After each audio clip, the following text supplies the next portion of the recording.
Hello everyone, welcome to RS music India. और इस video में हम डिस्कस करेंगे एनवीएस, टीजीटी, पीजीटी और म्यूज़िक टीचर जो कि मिसलेनियस में होता है उसका सिलेबस, जनरल पेपर का सिलेबस टॉपिक वाइज। ठीक है, तो इसके पहले जो वीडियो नोटिफिकेशन जब आया था तो नोटिफिकेशन वाले वीडियो में एग्ज़ाम का पैटर्न बताया हुआ था कि एग्ज़ाम किस प्रकार से होगा आपका। ठीक है, इसके बाद सब्जेक्ट का भी सिलेबस हो गया था, बट ये वाला सिलेबस थोड़ा देर लेट मिला, तो इसलिए अब इस वीडियो में ये सिलेबस हम डिस्कस करेंगे। ठीक है, तो आप लोग अच्छे से वीडियो को देखिए।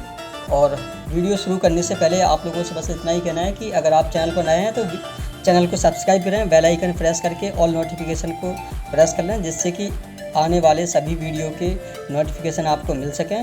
और अब हम लोग प्रिपरेशन करेंगे रेगुलरली, क्योंकि अब एग्ज़ाम कभी भी हो सकता है आपका। अक्टूबर तो चल ही रहा है, नवंबर या दिसंबर में भी एग्ज़ाम हो सकता है। ठीक है, एनवीएस का लास्ट टाइम भी ऐसा ही हुआ था जब 2018 में फॉर्म आया था। तो वीडियो स्टार्ट करने से पहले एक क्वेट है, आप देख रहे हैं मोटिवेशनल क्वेट है, थोड़ा सा इसको पढ़ते हैं, बड़ा ही पावरफुल है ये। आँखों में नींद बहुत है पर सोना नहीं है। आँखों में नींद बहुत है पर सोना नहीं है, यही समय है कुछ करने का मेरे दोस्त, इसे खोना नहीं है। तो इसके साथ ही हम सिलेबस को डिस्कस करेंगे। चलिए चलते हैं ऑफिशियल सिलेबस के ऊपर। ये आपका ऑफिशियल सिलेबस है। ठीक है, एनेक्चर 1 जो कि लिखा हुआ है, ऊपर लिखा हुआ है टॉपिक वाइज। जैसे कि आप हेडिंग देख रहे हैं, फर्स्ट ये आप यहाँ पर हेडिंग देख रहे हैं, ये topic wise syllabus for teaching post notified in direct, special and LDC. और ये recruitment drive 2022-23 by NVS common topics. तो जो कॉमन टॉपिक होने वाले हैं वो हैं ये। अभी एक टॉपिक और ऐड किया गया है इसमें कंप्यूटर। अभी हम पूरा सीक्वेंस से डिस्कस करते हैं। तो सबसे फर्स्ट नंबर पर यहाँ पर आपका दिया है रीजनिंग एबिलिटी। अब रीजनिंग एबिलिटी में पजल एंड सीटिंग अरेंजमेंट है, और ये बहुत ही कॉमन टॉपिक हैं, ये आपने पढ़ रखे होंगे, बट इसके सिलेबस के अकॉर्डिंग आप प्रिपरेशन और करिए। और इसका पीडीएफ हम आपको टेलीग्राम पर दे देंगे, और जितने भी सभी लिंक हैं इंपॉर्टेंट, तो आप वीडियो का डिस्क्रिप्शन ज़रूर विजिट करें। ओके, तो सबसे फर्स्ट नंबर पे आपका puzzle and seating arrangement, data sufficiency, statement based question, verbal reasoning. ठीक है, इनइक्वालिटी, ब्लड रिलेशन जो कि आप लोग पढ़ते ही हैं, sequence and series, direction test, assertion and reason, ये आपके वेन डायग्राम। तो वेन डायग्राम भी आप लोग पढ़ते ही हैं। इसके बाद आपका है न्यूमेरिक एबिलिटी। और अगर इसके बाद भी एक एक प्रॉपरली टॉपिक के ऊपर भी वीडियो आ सकते हैं, या हम आपको बताएंगे कैसे आपको मतलब प्रिपरेशन करनी है, या ये सब टॉपिक आप लोग ऑलरेडी कई बार पढ़ चुके होंगे। ओके, तो सेकंड टॉपिक है हमारा न्यूमेरिक एबिलिटी, नंबर सिस्टम। ठीक है, simple interest and compound interest. अब देखिए ये इंटरेस्ट जो कि जैसे हम लोग पढ़ते हैं ब्याज और चक्रवृद्धि ब्याज, तो वो है ये। Simplification, approximation, time and work, average निकालना एंड डाटा इंटरप्रिटेशन। अब डाटा इंटरप्रिटेशन तो मोस्टली काफ़ी, और ये सारे ही टॉपिक काफ़ी एग्जाम्स में आते हैं यहाँ से लेकर इसमें। और ये आपका है, इसके बाद है आपका general awareness, current affair with special emphasis in the field of education. अब देखिए इसमें करंट अफेयर आपको केवल एजुकेशन फील्ड की पढ़नी है। ठीक है, जो भी एजुकेशन के फील्ड में जो भी लेटेस्ट अपडेट हुए हैं, जैसे न्यू एजुकेशन पॉलिसी आई, ठीक है, तो उस पर आप थोड़ा सा फोकस कर सकते हैं, उसके बारे में पढ़ सकते हैं, क्योंकि वो अभी लेटेस्ट ही है, 2020 में ही निकली आई है। ठीक है, और इसके अलावा और भी जो भी स्कूल लेवल पे चेंजेस हो रहे हैं वो सब। इसके बाद आता है एक मोस्ट इम्पॉर्टेंट टॉपिक जो कि है हमारा लैंग्वेज कॉम्पिटेंसी। अब लैंग्वेज कॉम्पिटेंसी में एक तो ये है कि general English and general Hindi, ये थोड़ा सा कॉमन है। ठीक है, किस में कितने क्वेश्चन करने हैं ये आपको जो नोटिफिकेशन वाला वीडियो है उसमें हमने बता रखा है, या नोटिफिकेशन वाले पीडीएफ में आप देखेंगे टेलीग्राम पर जाकर, तो सबका सिस्टम बता दिया है किस में कितने क्वेश्चन आने हैं। ठीक है, तो उसमें मतलब बताया हुआ है कि मतलब दो, एक तो इंग्लिश और हिंदी आपका जो टेस्ट होना है लैंग्वेज का, उसके नंबर तो जोड़े नहीं जाएंगे। इसके अलावा एक थर्ड लैंग्वेज भी होनी है।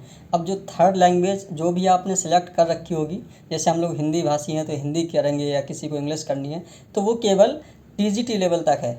अगर मान लीजिए आप में से कोई भी पर्सन टीजीटी एनवीएस पीजीटी के लिए अप्लाई कर रखा है, अगर आप देख रहे हैं इस वीडियो को, तो फिर आपको पीजीटी वालों को नहीं देना है। ये चीज़ अभी आगे दी भी है, ये भी हम आपको बताएंगे अभी, ठीक है। तो लैंग्वेज कॉम्पिटेंसी में सबसे पहले, अब देखिए ये सिंपल ही है, 10th लेवल की इंग्लिश है, ज़्यादा कुछ नहीं है। देखिए रीडिंग कॉम्प्रिहेंशन, अध्ययन बोध जो आप लोग पढ़ते हैं, cloze test, sentence improvement, spotting the error, मतलब जो मिस्टेक होती है वो निकालना, सेंटेंस अरेंजमेंट, ठीक है, वाक्यों को सही क्रम में लगाना जो हिंदी में पढ़ते हैं, सिनोनिम्स और एंटोनिम्स। अब ये 2 4 5 चीज़ें हैं, ये 10th लेवल की जो इंग्लिश होती है ग्रामर, उसके लेवल में ही है। और यही सब चीज़ें आपको हिंदी में भी मिलेंगी। आपको हिंदी में थोड़ा सा कुछ अलग मिल जाएगा, जैसे संधि और संधि है, समास है, विलोम शब्द हैं, पर्यायवाची है। अब जैसे सिनोनिम्स एंटोनिम्स हैं, ऐसे यहाँ पर विलोम शब्द हो गया, या पर्यायवाची समानार्थी शब्द हो गए, अपोजिट वर्ड होते हैं समानार्थी शब्द। सामान्य अशुद्धियाँ, अगर मान लीजिए आप हिंदी लिख रहे हैं आप, तो उसमें क्या क्या छोटी छोटी गलतियाँ होती हैं, जैसे वाक्यांशों के लिए एक शब्द मुहावरे, ठीक है। तो एक शब्द होता है, जैसे कोई भी आप एक वर्ड ले लें और पूरे उसको वाक्य में वो करें। अब आगे की वीडियो में हम कोशिश करेंगे ये सब बताने की। मुहावरे और लोकोक्तियाँ, कहावतें जैसे होती हैं, अपठित गद्यांश पर आधारित। अब देखिए रीडिंग कॉम्प्रिहेंशन इसमें भी दिया है और रीडिंग कॉम्प्रिहेंशन इसमें भी दिया है, तो ये एकदम सिंपल है, कोई ज़्यादा वो नहीं है, ठीक है। और ये सब आपने पढ़ ही रखा होगा। डर अपने दिमाग से निकाल दीजिए, डरना तो बिल्कुल भी नहीं है, ठीक है। सबसे बड़ा तो प्रॉब्लम तभी आती है जब हम कोई भी लक्ष्य बड़ा नहीं, हारा वही, जीता वही जो डरा नहीं। तो डरना तो बिल्कुल भी नहीं है, और आई होप आप भी ऐसा बिल्कुल नहीं करेंगे, क्योंकि टीचर आप खुद ही बनने जा रहे हैं, तो इतनी तो समझ आपको पहले से ही है। इसके बाद लैंग्वेज कॉम्पिटिशन पार्ट, ये जो दिया है ना यहाँ पर, ये केवल टीजीटी एंड मिसलेनियस कैटेगरी के लिए है, ओके। और सिलेबस उसमें यही है। अगर मान लो ये हिंदी का है तो हिंदी में हो जाएगा, इंग्लिश का किया होगा आपने तो इंग्लिश का हो जाएगा, जो भी आपने लैंग्वेज अपनी सेलेक्ट की होगी, ठीक है। जैसे अपने हिंदी इसमें ज़्यादा, तो हिंदी के हिसाब से उन्होंने सिलेबस बना दिया। इसके बाद एक और दिया है यहाँ पर, ये note standard of question for language proficiency test Hindi English and regional language if applicable shall be of basic nature up to class 10th level. देखिए लिखा है ना यहाँ पर, 10th लेवल तक ही आएगा, ठीक है। अब इसमें जो नई चीज़ ऐड हुई है वो है आपका ICT, information and communication technology. जैसे कि आप देख रहे हैं लेटेस्ट टेक्नोलॉजी आ रही है। अभी इंडिया में 1 अक्टूबर को ही 5G लॉन्च हुआ है, पहले 1 2 3 4G 5G लॉन्च हो गया है, ठीक है। तो टेक्नोलॉजी बढ़ रही है, अपडेट हो रही हैं चीज़ें। तो ऐसे कंप्यूटर का जब से विकास हुआ है, उसके आगे की जो भी चीज़ें हैं वो आपको इसमें पढ़नी है ना, बेसिक वाली ही। और उसके लिए यहाँ पर उन्होंने बताया fundamental of computer, basic computer, ठीक है, नॉलेज, और बेसिक ऑफ ऑपरेटिंग सिस्टम जो OS चलता है जैसे, ठीक है। इसके बाद MS ऑफिस हो गया, जैसे विंडो है, ऑपरेटिंग सिस्टम होता है, जैसे विंडोज़ जो होती है, जैसे विंडोज़ 10 11 इस तरीके की वो होती है, वो होते हैं ऑपरेटिंग सिस्टम। और ये टूल होता है उसके अंदर काम करने के लिए, जैसे MS ऑफिस है, तो ये ऑफिशियल वर्क करने के लिए, जैसे ये यहाँ पर दिया है माइक्रोसॉफ्ट ऑफिस। कीबोर्ड स्ट्रक्चर, 2 3 प्रकार के जो कीबोर्ड होते हैं, ठीक है, किसमें कितनी की होती हैं, शॉर्ट कीज किस किस हिसाब से यूज़ की जाती हैं, their use and important computer terms, ठीक है, एंड एब्रीविएशन, शब्दावली कंप्यूटर की क्या क्या है, कंप्यूटर नेटवर्क कैसे काम करता है, जैसे आपका लोकल एरिया नेटवर्क, लैन वैन है, लोकल एरिया नेटवर्क है, वाइड एरिया नेटवर्क है, ठीक है। और जैसे टोपोलॉजी होती है, बस टोपोलॉजी होती है, रिंग टोपोलॉजी होती है, और ट्री टोपोलॉजी होती है। मतलब किस प्रकार से नेटवर्क बनाया जाता है। जैसे मान लीजिए किसी ऑफिस में नेटवर्क आपको बिछाना है या कनेक्ट करना है, तो किस किस प्रकार से आप कर सकते हैं, ठीक है। तो ये इसके अलग अलग प्रकार होते हैं, तो ये है। इसके अलावा मोस्ट इम्पॉर्टेंट इस चीज़ की आपको नॉलेज होनी चाहिए। देखिए साइबर सिक्योरिटी, जैसे कि आप देख रहे हैं अभी जैसे होता रहता है कि किसी के साथ चीटिंग हो गई, किसी का कोई कुछ भी होती रहती हैं छोटी छोटी चीज़ें। तो ये जैसे साइबर सिक्योरिटी, सेफ़ हम कैसे अपने टेक्नोलॉजी को जो यूज़ कर रहे हैं हम, मोबाइल है, कंप्यूटर है या जो भी है, हम सेफ़ कैसे रह सकते हैं, इसके लिए ये बहुत इंपॉर्टेंट है साइबर सिक्योरिटी। ठीक है, ताकि आप अपने जितने भी ऑनलाइन चीज़ें वर्क करते हैं उन सब चीज़ों को सेव कर रख सकें। तो इसके बाद आता है आपका टीचिंग एप्टीट्यूड। अब टीचिंग एप्टीट्यूड में जो लोग नेट जेआरएफ की तैयारी इसमें करने वाले होंगे वो पढ़े होंगे, या जिन लोगों ने बीएड कर रखा होगा तो वो पढ़ेंगे, और जिन लोगों ने नहीं भी किया है तो वो इसमें आराम से टॉपिक के अकॉर्डिंग पढ़ सकते हैं। और जब आपको सिंपल एक तरीका बता देते हैं, अगर आपको कहीं ना मिले ये टॉपिक तो आप इजीली, जिस प्रकार से इस वीडियो को आप यूट्यूब पर देख रहे हैं, तो यूट्यूब बहुत बड़ा प्लेटफॉर्म है। ठीक है, आप इनमें से जो भी टॉपिक सर्च करना चाहते हैं आप उसमें सर्च करें, या हम आपको रिकमेंड कर देंगे कुछ चैनल जो भी हमें ठीक लगेंगे उनका बता देंगे, तो आप उन चैनल पर जा कर के आप देख सकते हैं। जैसे क्योंकि वो प्रॉपर इन्हीं सब चीज़ों के लिए डेडिकेटेड है। जैसे ये चैनल आपका म्यूज़िक के लिए है ना, तो स्पेशल अब वो उस चीज़ को पढ़ा रहे हैं। ठीक है, तो आप ये कर सकते हैं। टीचिंग एप्टीट्यूड, टीचिंग का नेचर, शिक्षण की प्रकृति क्या होती है, शिक्षण की विशेषताएं, कैरेक्टरिस्टिक्स, ठीक है, उद्देश्य क्या होते हैं, एंड बेसिक रिक्वायरमेंट क्या है शिक्षण की, लर्नर जो स्टूडेंट होता है वो, उसकी विशेषताएं, फैक्टर ऑफ अफेक्टिंग टीचिंग, मतलब क्या क्या कारण होते हैं जिनसे हम टीचिंग को बहुत इम्प्रूवमेंट, मतलब एक इंटरेस्टिंग टीचिंग हम कर सकते हैं जिससे कि आपको समझ में भी आए, है ना। Method of teaching, teaching add, मतलब टीचिंग में क्या क्या चीज़ें यूज़ कर सकते हैं। जैसे कि आप मान लीजिए, ये अगर आप वीडियो को मोबाइल में देख रहे हैं या लैपटॉप पर देख रहे हैं, है ना, या फिर और मतलब दो ही मेन है, इन्हीं पे देखेंगे। और जो भी टीचिंग में हम लोग यूज़ कर सकते हैं, जो भी मैटर में हार्डवेयर सॉफ्टवेयर चीज़ें होती हैं उनका टीचिंग एड बोलते हैं। एड्स मतलब जो भी ऐड करते हैं, ये वो वाला एड्स है।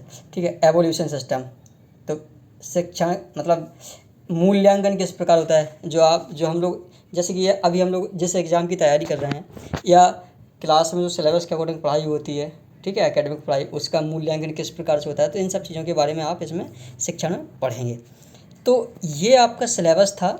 कुछ बहुत ही बेसिक से टॉपिक हैं, और कुछ बस ज़्यादातर लोगों को डर रहता है कि इंग्लिश में या किसी किसी को हिंदी में भी रहता है, तो डरने की बिल्कुल भी ज़रूरत नहीं है। आप विश्वास करिए इस चीज़ का, क्योंकि मैंने भी अपनी तैयारी ऐसे ही की है। और हिंदी मीडियम से जितने भी लोग होते हैं या नहीं भी होते हैं, तो कोई चीज़ बड़ी नहीं है। आप बस उस टाइप के क्वेश्चन को अगर पढ़ ही लेंगे, या हम आने वाले वीडियो में और बताएंगे कि आप इन टॉपिक को कैसे तैयार कर सकते हैं। ठीक है, एक एक प्रॉपर वीडियो आएगा आपके लिए, तो आप आराम से अपनी तैयारी कर सकते हैं और इस एग्ज़ाम को क्रैक करने के पूरे चांस बन सकते हैं आपके। तो ये कुछ टॉपिक थे। इसका ये जो पीडीएफ है, ये और हाईलाइट किया हुआ पीडीएफ हम आपको सेंड कर देंगे टेलीग्राम चैनल पर। तो टेलीग्राम चैनल क्या है अपना? टेलीग्राम चैनल है आपका RS म्यूजिक इंडिया, जैसे जो चैनल का नाम है। ठीक है, RS म्यूजिक इंडिया आप डालेंगे, ये आप डालेंगे टेलीग्राम पर जाके, तो एक तो आपको चैनल मिल जाएगा और इसी में एक ग्रुप मिल जाएगा। तो दोनों को आप ज्वाइन कर लें, और दोनों को आपको बहुत ही इंपॉर्टेंट चीज़ें मिलेंगी। ठीक है, और ये चैनल तो आपने सब्सक्राइब कर ही लिया होगा, और अपने जितने भी साथ के लोग हैं उनको बताएं। ठीक है, और चैनल और बहुत ही, क्योंकि जल्द चैनल ग्रो कर रहा है, तो बहुत ही जल्द हम 10,000 सब्सक्राइबर, 10,000 की फैमिली हो जाएगी। और आप सभी लोग फ्यूचर में अच्छी जॉब में जाएंगे। कोई KVS में जाएगा, कोई NVS में जाएगा, या सबको मतलब जहाँ भी जॉब मिलती है। अभी तो फ़िलहाल में फोकस हमारा NVS पर ही है। और तो ये सारी चीज़ें हैं इसमें, और इसको आप बहुत अच्छे से देखिए। और कोई अगर आपका क्वेश्चन हो माइंड में तो आप प्लीज़ कमेंट करिए, और तो हम आपके कमेंट को पिक करेंगे, और उसके अकॉर्डिंग अगर ज़रूरत महसूस होगी तो हम वीडियो भी बना देंगे आपके कमेंट के आधार पर, या हम कमेंट का रिप्लाई भी कर देंगे। कमेंट रिप्लाई के लिए हम अलग से वीडियो बना देंगे, तो आपका डाउट भी क्लियर हो जाएगा। ज़रूरत पड़ेगी तो लाइव क्लास भी ले लेंगे। ठीक है, और ऐसे ही आप बने रहिए इस यूट्यूब चैनल पर, और अपनी तैयारी को एनहांस करिए।